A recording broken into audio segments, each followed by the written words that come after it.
Hello friends, आपल्या सर्वांची आवडती मालिका वचन दिले तू मला या मालिकेच्या आजच्या शनिवार 27 जूनच्या एपिसोडमध्ये एकानंतर एक धमाकेदार ट्विस्ट आले आहेत.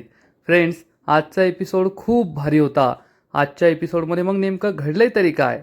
तर आज ऊर्जा शौर्य हाच मला 7 जन्म नवरा मिळावा म्हणून वटपौर्णिमेची वटसावित्रीची पूजा करत होती. पण विजयाने तेथे सुद्धा एक मोठा प्लॅन बनवला. ऊर्जाच्या पूजेच्या थाळीत जे सूत होतं ते अखंड सूत नव्हतं आणि जेव्हा ऊर्जा ही वडाला दोरा गुंडाळायला लागली तेव्हा हा दोरा तुटलाय, दोरा अपुरा पडलाय आणि ऊर्जाची पूजासुद्धा अपुरी राहिली आहे. 7 जन्म काय, मी 7 दिवससुद्धा या मुलीला माझ्या मुलाची बायको म्हणून या घरात राहू देणार नाही असं विजयाने मानिनीला सांगितलंय. मग हे सगळं नेमकं घडलं तरी कसं हे जाणून घेण्यासाठी हा व्हिडिओ शेवटपर्यंत नक्की पहा. फ्रेंड्स, आजच्या एपिसोडच्या सुरुवातीलाच ऊर्जा ही अतिशय सुंदर साडी नेसून तयार होऊन वटसावित्रीची पूजा करण्यासाठी आपल्या रूम बाहेर पडते आणि शौर्य तिच्याकडे एकटक पाहतच राहतो. आजीला आनंद होतो पण विजयाच्या चेहऱ्यावर मात्र 12 वाजतात आणि मग ऊर्जा ही शौर्यजवळ येते. शौर्य समोर उभी राहते. शौर्य आणि ऊर्जा एकमेकांच्या डोळ्यात पूर्णपणे हरून गेलेले असतात आणि मग बॅकग्राऊंडमध्ये एक अतिशय सुंदर रोमॅन्टिक मराठी गाणं सुरू होतं आणि हे दोघे कोणाचाही विचार न करता आजी पाहतीये, आई पाहतीये, भाऊ पाहतोय, वहिनी पाहतीये हा कसलाही विचार न करता एकमेकांच्या डोळ्यात पूर्णपणे हरून गेलेले असतात.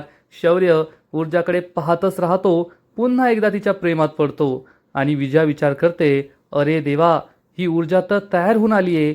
याचा अर्थ ती आज पूजा करणार आहे. शौर्य आणि तिच्यामधलं भांडण मिटलं की काय, हे कसं झालं हाच विचार विजया करत असते. पण दिव्या मात्र फुल कॉन्फिडन्समध्ये असते. तिला कसलंही टेन्शन आलेलं नसतं. दिव्या विचार करते, ऊर्जा, तुला किती तयार व्हायचं तयार हो, तुला कितीही पूजा करायची पूजा कर, परंतु ही पूजा करून काहीच फायदा नाहीये, कारण तुझे सासू सासरे तुला या घरात 7 दिवसही टिकू देणार नाहीये. दिव्याला खूप कॉन्फिडन्स असतो की विजया आणि हर्षवर्धन ऊर्जाला नक्कीच घराबाहेर काढणार, त्यामुळे ती खुश असते. ऊर्जा आणि शौर्य एकमेकांकडे पाहत असतात. तेवढ्यात आजी पुढे येते आणि म्हणते, ऊर्जा, किती गोड दिसतेस तू, दृष्ट लागेल असं सौंदर्य दिसतंय तुझं. ऊर्जा खूप खुश होते. विजया मात्र तोंड वाकडं करते आणि म्हणते, निघायचं का, चला निघूया. तर ऊर्जा म्हणते, हो आजी, मी तयार झाली आहे आणि आज पूजा करायचीच आहे. सगळेजण हे पूजा करण्यासाठी बाहेर पडतात. विजय आणि दिव्या पुढे जातात. आजी निघून जाते आणि शौर्य हा ऊर्जाचा हात पकडून तिला थांबवतो. ऊर्जा विचारते, काय झालं शौर्य, सासूबाई बाहेर वाट पाहताय ना? तर शौर्य म्हणतो, म्हणजे अलाउड आहे का, भांडण झालं असलं तरी वट पौर्णिमेची पूजा करायची असते का? ऊर्जा म्हणते, शौर्य, आपलं भांडण जरी झालं असलं ना, आपल्यात कितीही मतभेद असले तरी आपल्यातलं प्रेम काही कमी झालेलं नाहीये. शौर्य म्हणतो, आज माझी बायको खूप भारी दिसतीये, इतकं छान दिसणं अलाउड आहे का भांडण झालं आल्यावर? तर ऊर्जा खुदू खुदू हसू लागते. शौर्य म्हणतो, भांडण झाल्यावर तू हसली बरं का, तुझ्यावर एक भेंडी चढली, भांडण झाल्यावर असं हसायचं नसतं. तर ऊर्जा म्हणते, हो, आपलं भांडण झालंय, आपल्यात कितीही मतभेद असले ना तरी माझं तुझ्यावर खूप प्रेम आहे, आपल्यात खूप प्रेम आहे, हे सुद्धा खरं आहे. आणि कितीही भांडण झालं असलं तरी मी तुझ्यासाठी पूजा करणारच आहे, कारण मला तू 7 जन्म नवरा म्हणून हवाय. शौर्य म्हणतो, पण मला नाही तू हवी आहे. ऊर्जा विचारते, काय? शौर्य म्हणतो, हो, मला आहे ना तू 7 जन्म नाही तर तू 70 जन्म म्हणून बायको हवी आहे. ऊर्जा म्हणते, शौर्य काही काय बोलतोय, 70 जन्म, एवढे जन्म असतात तरी का? शौर्य म्हणतो, ते मला माहीत नाही 7 जन्म असतात की नाही, पण मला 70 जन्म, जेवढे जन्म असतील 700 जन्म तूच बायको म्हणून हवी आहे. खरंच ऊर्जा, आय लव्ह यू. हे ऐकून ऊर्जासुद्धा शौर्याला उत्तर देते, आय लव्ह यू शौर्य. हे ऐकून शौर्य खूप खुश होतो आणि विचारतो, काय, ऐकून आलं मला नीट, पुन्हा एकदा बोल. तर ऊर्जा म्हणते, अरे खूप उशीर झालाय, जाते मी, सासूबाई बाहेर वाट पाहत असतील. शौर्य म्हणतो, नाही, बिलकुल जायचं नाहीये. ऊर्जा, आपल्या दोघांमधील भांडण मिटलंय की नाही हेच मला कळत नाहीये, तूच मला सांग, भांडण मिटलंय का? तर ऊर्जा म्हणते, शौर्य, भांडण हे तर होतच राहणार, नवरा बायकोमधली भांडणं ही कधी संपली आहेत का? पण प्रेम नाही संपायला पाहिजे, प्रेम तसंच राहायला पाहिजे, एवढं लक्षात ठेव. शौर्य म्हणतो, हो ते तर खरं आहे ऊर्जा, माझं तुझ्यावर खूप प्रेम आहे आणि मला काय वाटतं माहिती आहे का, तू आज कुठे जायलाच नको आणि तू काही खायलाच नको. नाही, नाही, काही खाऊ नको, असं करू नको. तू उपवास ठेवू नको, कारण तुला त्रास झाला ना, तर तो मला बिलकुल आवडत नाही. ऊर्जा ही काही बोलतच नाही. शौर्य म्हणतो, "काय यार, तू काही बोलतच नाहीये. तुझ्या नेहमीच्या स्टाईलमध्ये म्हण ना." "शौर्य, किती वेडा आहेस तू. अगं ते ऐकण्यासाठीच मी असं काही बाई बोलत असतो नेहमी. तुला माहिती आहे का?" ऊर्जा हसू लागते आणि म्हणते, "शौर्य, खरंच किती वेडा आहेस तू." शौर्य खूप खुश होतो आणि म्हणतो, "खरंच तू असं बोललीस ना, की मला खूप छान वाटतं." ऊर्जा म्हणते, "जाऊ दे मला आता, सासूबाई बाहेर वाट पाहत असतील." शौर्य ऊर्जाचा हात पकडून पुन्हा तिला अडवण्याचा प्रयत्न करतो, पण ऊर्जा हात सोडून तेथून पळून जाते. शौर्य म्हणतो, "किती क्यूट आहे ही. मी हिच्याशी भांडण करूच शकत नाही. मग ही माझ्याशी भांडण का करते काय माहीत?"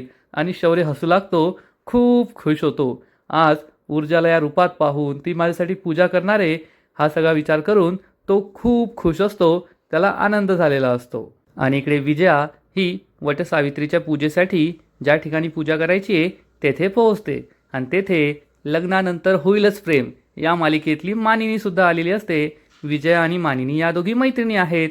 मानिनी विचारते, "काय ग विजया, तू एकटीच आली आहे? तुझी सुनबाई कुठे आहे, दिव्या?" तर विजया सांगते, "अगं आली आहे ती. तिला तिच्या मैत्रिणी भेटल्या, तेथेच गप्पा मारत बसली आहे. आणि तुझ्या सुना कुठे आहेत, काव्या आणि नंदिनी?" तर मानिनी सांगते, "अगं काव्याची एक मैत्रीण आहे, तिच्या घराजवळच वड आहे, त्या दोघी तिथेच पूजा करणार आहे. मला सुद्धा बोलवत होत्या, पण मी म्हणाले, नाही नाही, मी माझ्या जुन्या ठिकाणी जाऊनच पूजा करेल. दरवर्षी असा वड बदलायला चांगलं नाही वाटत." विजया हसू लागते आणि म्हणते, "बरोबर आहे." मानिनी म्हणते, "अगं तुम्ही सगळ्या एकदा घरी या ना, आमच्या सहकुटुंब या मस्त जेवायला."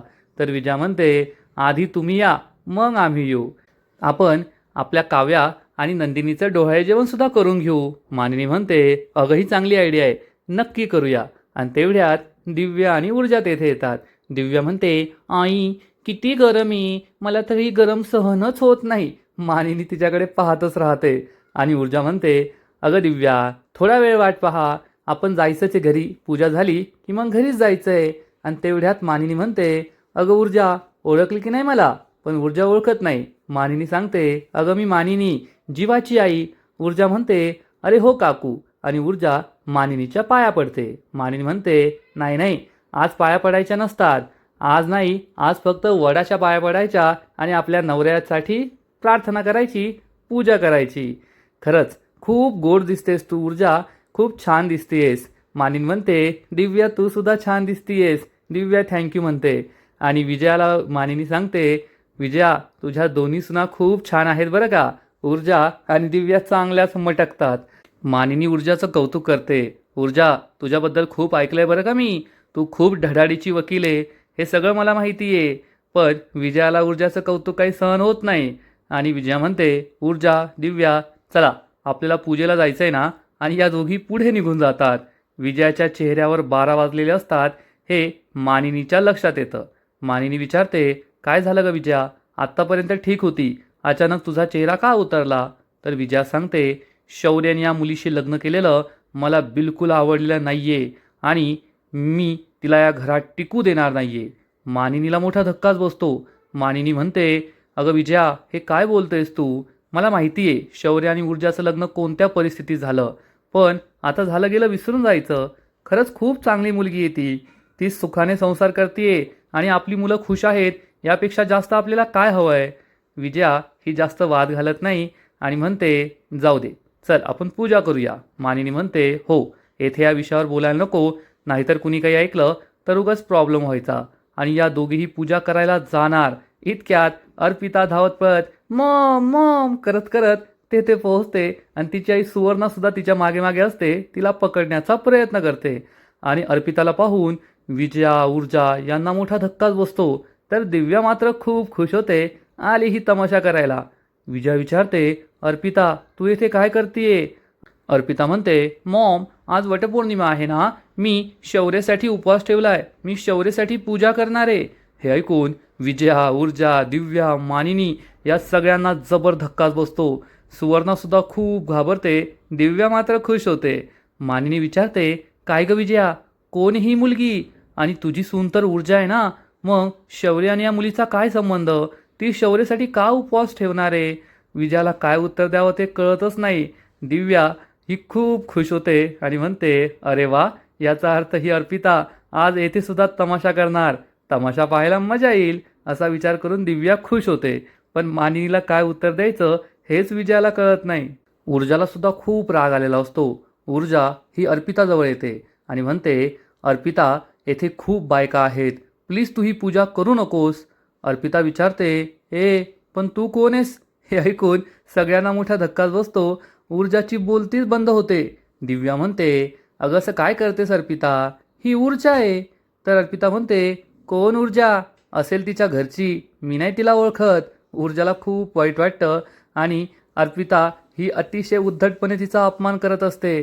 तेव्हा दिव्या म्हणते, ओ आई, सांभाळा अर्पिताला, नाहीतर येथे गोंधळ झाला ना, तिला अडवणं आपलं अवघड जाईल आणि लोक प्रश्न विचारतील ते वेगळे. तुम्ही कोणाकोणाची तोंड बंद करणार, कोणाकोणाला उत्तर देणार?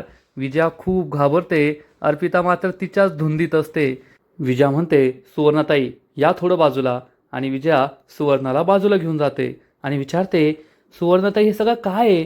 सुवर्णा म्हणते, अहो मी तिला थांबवण्याचा खूप प्रयत्न केला, पण तिने माझं काही ऐकलंच नाही. विजया म्हणते, अहो पण येथे कोणाला काही कळलं, कोणी तिला विचारलं तू येथे का, तर आमच्या कुटुंबाची खूप बदनामी होईल. तर सुवर्णा म्हणते, अहो मला ते माहिती आहे ना, पण मी सुद्धा काय करू शकते? अहो डॉक्टरांनी सुद्धा सांगितलंय की तिला काही करण्यापासून अडवू नका, नाहीतर तिची परिस्थिती आणखीन बिकट होईल. तिने काही खाल्लेलंही नाहीये, शौर्यासाठी कडक उपवास ठेवलाय तिने. तिला एक तर आधीच विकनेस आहे, मला त्याचीच भीती वाटतेय. तुम्ही थोडा वेळ सहन करा, तिची एकदा पूजा झाली ना, मी तिला घरी घेऊन जाईल. विजया म्हणते, अहो सुवर्णताई तुम्ही काय बोलताय? जर लोकांना कळलं ना, तर लोक तोंडात शेण घालतील आपल्या. त्यांना हे बिलकुल पटायचं नाही आणि कुणी तिला काही विचारलं आणि कुणी तिला काही बोललं तर हे तिला पण सहन होणार नाही, हे लक्षात ठेवा. सुवर्णाला सुद्धा खूप काळजी वाटते, टेन्शन आलेलं असतं. आणि इकडे शौर्य हा आदित्यला म्हणतो, चल ना दादा. पण आदित्य म्हणतो, अरे मला नाही यायचंय रे, तुला जायचंच जाय, मी तुझ्याबरोबर नाही येणार आहे. तेवढ्यात आजी तेथे येते आणि विचारते, काय चाललंय तुमचं? तर आदित्य म्हणतो, या आमच्या बाबांना आहे ना जायचंय त्यांच्या बायकोकडे. त्यांची बायको वडाला कसा दोरा गुंढाळते हे त्यांना पाहायचंय आणि मला सुद्धा तिकडे घेऊन जातोय. शौर्य म्हणतो, आजी यात काय चुकीचं आहे जर आम्ही तेथे गेलो तर? आदित्य म्हणतो, अरे बाबा तू जा ना, मी तुला नाही म्हटलंय का, पण मी येणार नाहीये. असं म्हणून आदित्य बसतो. शौर्य त्यांना पुन्हा उठवतो आणि आजी हसू लागते. शौर्य आजीला म्हणतो, आजी आता जर बायका आपण त्यांना 7 जन्म मिळावं यासाठी दिवसभर उपवास ठेवतात, वडाला प्रदक्षिणा मारतात, दोरा गुंडाळतात, मग आपण त्यांना पाहायला गेलं तर काय फरक पडतो? आदित्य म्हणतो, अरे पण आपण जायचंच कशाला आहे, कारण तेथे सगळ्या बायका असतात आणि मी का तिथं बाई बनून येऊ का तुझ्याबरोबर? मी येणार नाहीये. आजी हसू लागते. आदित्य म्हणतो, आजी हा मला गोड गोड बोलून तेथे घेऊन जाईल, पण मला माहिती आहे ना बायकोने उपवास ठेवलाय म्हणून त्याला बायकोची काळजी वाटतेय. तेथे गेल्यावर बायकोच्या मागे मागे करेल, ए ऊर्जा तुला चक्कर येते का, ए ऊर्जा तुझी पूजेत मदत करू का, ए ऊर्जा असं करू का, असं म्हणून आदित्य हसू लागतो. शौर्य म्हणतो, ए आजी हा दाना म्हणून मला बिलकुल आवडत नाही, माझ्या मनातलं सगळं ओळखतो हा. आणि मग शौर्य आदित्यला गोडी गुलाबीने तयार करण्याचा प्रयत्न करतो. ए दादा ये ना रे माझ्याबरोबर, माझ्या चांगला दादा आहे ना तू, चल आजचा दिवस. पण आदित्य काही ऐकत नाही. हा सीन खरंच खूप भारी आहे. आणि इकडे मात्र वटपौर्णिमेच्या पूजेला टेन्शन असतं. इकडे सुवर्णा आणि विजया बोलत असतात आणि दिव्या ही अर्पिताला समजवण्याचा प्रयत्न करत असते. अर्पिता आणि दिव्या पूजेसाठी पुढे जातात आणि मग मानिनी विचारते, ऊर्जा हे सगळं काय आहे, कोण ही मुलगी? ऊर्जा सांगते, काकू माझ्या आधी शौर्य आणि अर्पिताचं लग्न ठरलं होतं, पण त्यानंतर माझं आणि शौर्याचं लग्न झालं, त्यामुळे तिच्या डोक्यावर परिणाम झालाय, मानसिक परिणाम झालाय, म्हणून ती अशी वागतीये. तशी ती खूप चांगली मुलगी आहे, परंतु तिचं लग्न नाही झालं ना शौर्यबरोबर, म्हणून ती अशी वागतीये. मानिनीला सुद्धा खूप वाईट वाटतं. ऊर्जा आणि मानिनी तिच्याकडे पाहत असतात आणि मानिनी विचार करते, खरंच ऊर्जा किती चांगली मुलगी आहे. ज्या मुलीचं तिच्या नवऱ्यावर प्रेम आहे त्या मुलीबद्दल सुद्धा ती वाईट विचार करत नाही. किती निर्मळ मनाची आहे ऊर्जा. परंतु विजयाला ती आवडत नाही. मी ऊर्जाला या घरात टिकू देणार नाहीये असं ती म्हणाली.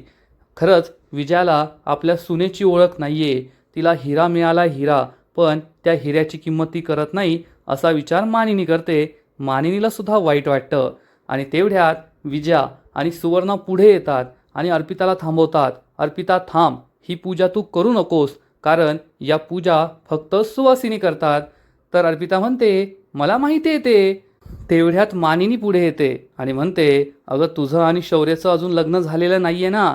तर अर्पिता म्हणते नाही, आमचं लग्न झालंय. हे ऐकून सगळ्यांना मोठा धक्काच बसतो. अर्पिता सांगते फक्त विधी व्हायचे बाकी आहेत काकू, पण मनातून मी केव्हाच शौर्याशी लग्न केलंय, त्याला माझा नवरा मानलाय आणि विधीसुद्धा झाले असते, पण हे लोक माझं लग्न लवकर लावूनच देत नाहीये. त्यामुळे शौर्य माझा नवरा आहे आणि मी पूजा नक्की करणार. तेथे सगळ्यांना खूप टेन्शन होतं. आता येडीला कसं सावरायचं, तिला कसं थांबवायचं. इकडे शौर्य हा आजीला विचारतो आजी, वडाला धागा बांधून नवऱ्या 7 जन्म कसा मिळतो, त्याचं आयुष्य कसं वाढतं, याच्या मागे काय लॉजिक आहे. आजी ही शौर्यला समजावून सांगते आपल्या ज्या काही रूढी परंपरा आहेत त्यांच्या मागे काही ना काहीतरी लॉजिक आहेच आणि वड हे दीर्घायुष्याचं प्रतीक आहे म्हणून वडाला दोरा गुंडाळतात. आदित्य विचारतो मग दोऱ्याचं काय लॉजिक आहे. तर आजी सांगते कारण दोरा हा नवरा बायकोचं नातं बांधून ठेवतो, घट्ट करतो, म्हणून वडाला दोरा गुंडाळतात. शौर्य सांगतो आणि मला ती गोष्ट सुद्धा माहिती आहे की सावित्रीने वडाच्या झाडाखालीच प्रार्थना केली होती, तपश्चर्या केली होती, त्यामुळे तेथेच आता सगळ्या बायका वडाच्या झाडाला दोरा गुंडाळतात.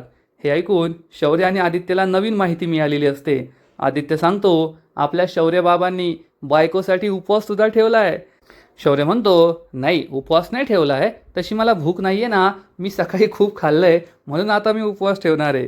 तर आजी म्हणते काही हरकत नाही आहे शौर्य, तो उपवास ठेवला आहे ना, छान गोष्ट आहे, मला आवडलं आहे. शौर्य म्हणतो पण किती उशीर झाला आहे, या सगळ्या अजून का आल्या नाही. तर आजी सांगते अरे तेथे बायकांची खूप गर्दी असते, येतील थोड्या वेळात. शौर्य म्हणतो मला तर माझ्या बायकोला पाहायचं आहे, जेव्हा ती 7 जन्म मी मिळावा म्हणून वडाला धागा गुंडाळणार, पूजा करणार, खरंच किती भारी वाटेल ना तेव्हा. पण इकडे शौर्यासाठी ऊर्जा नाही तर चक्क अर्पिता हीच वडाला धागा गुंडाळत असते आणि ती पुढे असते आणि मग दिव्या ऊर्जाचे कान भरते आणि म्हणते अगं ऊर्जा, तू येथे काय करतीयेस, जा ना पुढे, तेथे तुझ्या नवऱ्यासाठी एक भलतीच मुलगी वटपौर्णिमेचं व्रत करतीये. ऊर्जाला काय बोलावं ते कळतच नाही. दिव्या म्हणते आणि पाहिलंस का आपल्या सासूबाई, त्या सुद्धा तिला थांबवत नाहीये. त्यांची तर इच्छाच आहे की अर्पिताने शौर्यासाठी व्रत करावं, कारण त्यात तुला नाही तर अर्पिताला सून मानतात. ऊर्जा म्हणते काय बोलतेस दिव्या तू, ते आधी होतं, आत्ता कोठे. दिव्या म्हणते खूप भोळी आहेस गे तू ऊर्जा, खूप भोळी आहे. तुला माहीत नाहीये, तुझा गृहप्रवेश करून घेतला, त्यानंतर तुझ्याबरोबर घरात जे वागलं गेलं, नंतर तुझ्याशी जे गोड गोड वागणं सुरू आहे ना, ही सगळी नाटकं आहेत, नाटकं. कारण आपले सासरे आणि सासूबुवांनी 10 दिवसांमध्ये तुला घरातून बाहेर काढायचं ठरवलंय. हे ऐकून ऊर्जाला जबर धक्का बसतो. ऊर्जा विचारते दिव्या हे काय बोलतेस तू. दिव्या म्हणते अगं जे बोलते ना ते अगदी खरं बोलते, माझा शब्द न शब्द खरा आहे. ऊर्जा तू त्यांना सून म्हणून कधीच मान्य नव्हती, पण शौर्याने कोणाचं ऐकलं नाही, तुझ्याशी लग्न केलं आणि त्यांना स्वतःच्या मुलाला गमवायचं नव्हतं म्हणून ते तुला घरात घेऊन आले, पण त्यांनी कधीच तुला स्वीकारलेलं नाहीये. उलट त्यांनी असा निश्चय केलाय की 10 दिवसांच्या आत तुला घराबाहेर काढायचं आणि मग शौर्य आणि अर्पिताचं लग्न लावून द्यायचं. ऊर्जाला अजून सुद्धा हे पटलेलं नसतं. ऊर्जा म्हणते दिव्या मला हे बिलकुल पटत नाहीये. दिव्या म्हणते पहा बाई तू, मी तुला जे काही सांगते ना ते अगदी खरं सांगतेय, मला तुझी काळजी वाटते म्हणून सांगतेय. आता तुझा संसार वाचवणं तुझ्याच हातात आहे, पण तू कितीही केलं ना तरीसुद्धा तुझे आता या घरातले दिवस भरले. ही वटपौर्णिमेची पूजा करून काही फायदा नाही, तुला ते 7 दिवसाच्या आत घराबाहेर काढणार आहे. हे सगळं ऐकून ऊर्जाला खूप वाईट वाटतं. ती विजयाकडे रागारागाने पाहू लागते आणि आजचा एपिसोड येथे संपतो. फ्रेंड्स, वचन दिले तुम्हाला, या मालिकेचा आजचा एपिसोड खूप भारी होता, इंटरेस्टिंग होता. ऊर्जा आणि शौर्य या दोघांच्या नात्याचं काय होतं हे पाहायला मजा येईल. आजचा एपिसोड तर भारी होता, पण पुढील एपिसोड आणखीन भारी असणार आहे. आणखीन मोठा ट्विस्ट त्या मालिकेत येणार आहे. मग नेमकं घडणार तरी काय, तर पुढील एपिसोडमध्ये आपण पाहू की अर्पिता ही तर शौर्यासाठी वडाची पूजा करून निघून जाईल. मग जेव्हा ऊर्जा पूजा करत असेल, वडाला धागा गुंडाळत असेल, तेव्हा विजया ही मानिनीला सांगेल, 7 जन्म काय 7 दिवससुद्धा या मुलीला मी माझ्या घरात राहू देणार नाहीये, अशी व्यवस्था केली आहे मी. मानिनी विचारेल, काय केलंयस तू? तर विजया सांगणार, ऊर्जाच्या पूजेच्या थाळीत जी अखंड सूद आहे ना, ते अखंड नाहीये. हे ऐकून मानिनीला जबर धक्काच बसेल आणि मग जेव्हा ऊर्जा वडाला धागा गुंडाळत असेल तेव्हा हा धागा संपणार किंवा तुटणार, त्यामुळे ऊर्जाला मोठा धक्का बसेल. मग आता ऊर्जा शौर्यसाठीची ही वटपौर्णिमेची पूजा करू शकेल का, की शौर्य तेथे पोहोचून तिला मदत करेल? हे पाहायला मजा येणार आहे, पण हे पुढील एपिसोडमध्ये कळेल. तर फ्रेंड्स, तुम्हालासुद्धा आजचा एपिसोड आवडला का? नक्कीच कमेंट करून सांगा.